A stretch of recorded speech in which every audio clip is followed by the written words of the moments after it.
Air hostess pilot కావాలి అన్నదే మీ కల అయితే Aero Falcons aviation academy admissions కోసం డిస్ప్లేలో కనిపిస్తున్న నంబర్స్ కి కాంటాక్ట్ చేయండి. నమస్తే, నేను మీ Monika. Operation Sindoor part 2, part 3 ఇవి కూడా ఉండొచ్చా? అసలు రాజ్నాథ్ సింగ్ ఏం చెప్తున్నారు అనే విషయాల్ని ఇప్పుడు మనం తెలుసుకోబోతున్నాం. ఉగ్రవాదులకు మద్దతిస్తున్న పాకిస్తాన్కు గట్టిగా బుద్ధి చెప్పాము అని కేంద్ర రక్షణ శాఖ మంత్రి రాజ్నాథ్ సింగ్ ఇంకొకసారి హెచ్చరించడం జరిగింది. ఉగ్రవాదులు దేశంలోకి చొరబడి మతమడిగి మరీ పౌరులను చంపేశారు అనే ఆవేదన వ్యక్తం చేశారు. సింధూర్ పార్ట్ 2 పాక్ తీరు మీద ఆధారపడి ఉంది అని కేంద్ర మంత్రి రాజ్నాథ్ సింగ్ కీలక వ్యాఖ్యలు చేశారు. ఇప్పుడు ఆపరేషన్ సింధూర్ ఇంకా ముగియలేదు అని ఆయన చెప్తున్నారు. కేవలం తాత్కాలికంగా నిలిపివేశామని అంటున్నారు.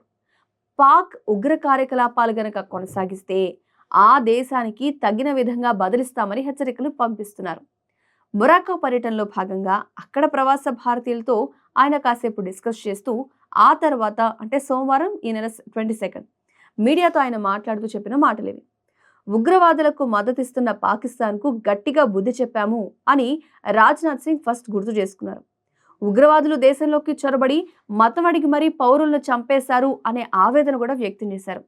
మతం చూసి వారిని మట్టుబెట్టలేదు, వాళ్ళు చేసిన పనులు చూసి చంపేశాము అని స్పష్టం చేశారు కూడా.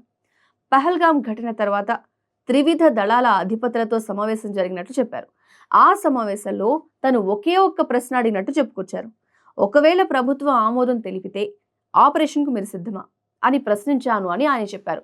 వారు నిమిషం ఆలస్యం చేయకుండా సిద్ధంగా ఉన్నామని చెప్పారని ఆనందంగా చెప్పారు. దీంతో ప్రధాని మోదీ సైన్యానికి పూర్తి స్వేచ్ఛనిచ్చారు అనే విషయాన్ని రాజ్నాథ్ సింగ్ వివరించినట్లయింది. కేవలం సరిహద్దులోనే కాదు, భూభాగంలో 100 కిలోమీటర్ల లోపలికి వెళ్లి ఉగ్రస్థావరాలను నేలబట్టం చేసినట్టు రాజ్నాథ్ సింగ్ పేర్కొన్నారు. ఆ దాడుల్లో మసూద్ అజార్ కుటుంబం చెల్లాచెదరైందనే విషయాన్ని కూడా తెలియజేశారు. ఆ విషయాన్ని తాజాగా జైషే ఉగ్ర నాయకులే అంగీకరించినట్టు కూడా చెప్పారు. పాకిస్తాన్ వేడుకోవడం వల్లే కాల్పుల విరమణకు అంగీకరించామన్నారు. స్నేహితులు మారొచ్చేవో కానీ పొరుగువారు ఎప్పటికీ మారరు అని వాజ్పేయి చెప్తుండేవారు అని గుర్తు చేశారు. అందుకే వాళ్ళని సరైన మార్గంలో తీసుకొచ్చేందుకు ప్రయత్నిస్తున్నామని చెప్పుకొచ్చారు. ఈ ఆపరేషన్ సింధూర్ని ప్రస్తుతానికి నిలిపివేశాము అని ప్రకటించారు. కానీ అది ఎప్పుడైనా మళ్ళీ మొదలవచ్చు అని స్పష్టం చేశారు. సింధూర్ పార్ట్ 2, పార్ట్ 3 అనేది పాక్ చర్యల మీద ఆధారపడి ఉంటుంది అన్నారు. పాక్ కనుక మళ్ళీ ఉగ్ర కార్యకలాపాలు కొనసాగిస్తే తగిన విధంగా బుద్ధి చెప్పడానికి భారత్ ఎప్పుడూ సిద్ధంగా ఉంటుంది అని రాజ్నాథ్ సింగ్ హెచ్చరికలు కూడా జారీ చేశారు. సో మళ్ళీ సింధూర్ 2, 3 పార్ట్స్ ఉంటాయా అనే దానికంటే కూడా పాకిస్తాన్ కవ్వింపు చర్యల మీద ఇదంతా ఆధారపడి ఉంటుంది అనే మాట వాస్తవం.